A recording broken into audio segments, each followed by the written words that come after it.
Because I missed about a half a minute there. Well, I'd like to welcome this discussion because, the mic's supposed to be working. Thanks, Richard. I'd like to welcome the discussion because we do need to talk about Northern Ireland in this House much more. But I just want to comment really on the Sinn Féin motion, because when I read it, I recognise neither the European Union nor Northern Ireland in it, and I certainly don't recognise Sinn Féin, I'm afraid. I want to quote from Lian Ní Riad, an MEP of Sinn Féin, who, when she joined the left group in the European Union, made a statement as to why she joined it.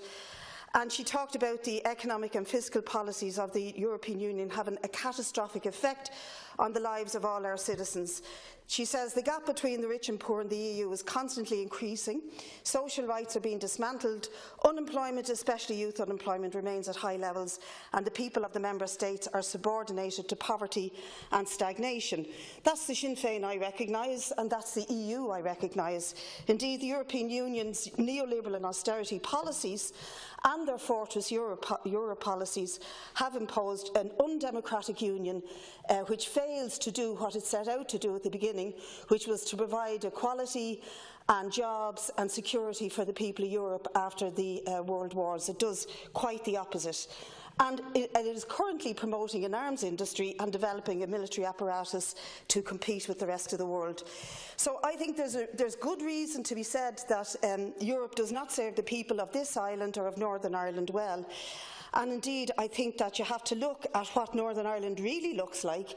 Instead of being a place where women have rights, where workers have rights, where students have rights, there are currently 3 women who have been arrested for taking the abortion pill in Northern Ireland. They're nearly worse off in terms of having no facilities for abortion than we are down here. It is one of the most unequal places to live in Europe, with a high level of deprivation, and yet it has 14,000 millionaires, with 45% of households having no savings whatsoever.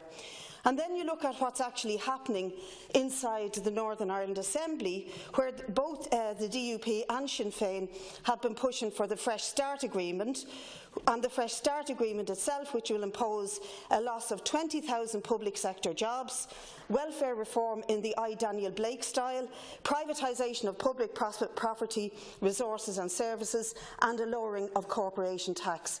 These are the realities of both Europe and Northern Ireland. And instead we want to put an amendment to these motions that will instead argue around the issue of Brexit, that we will not accept a hard border, and that the people of the North or the South don't want it. And we will defy the European Union or Britain if either of them attempts to oppose such a border. And what that really means is developing a model for this country of people power that will actually take action to defy that, and that will bring people back onto the border to dismantle any hard border that they may attempt to impose on us.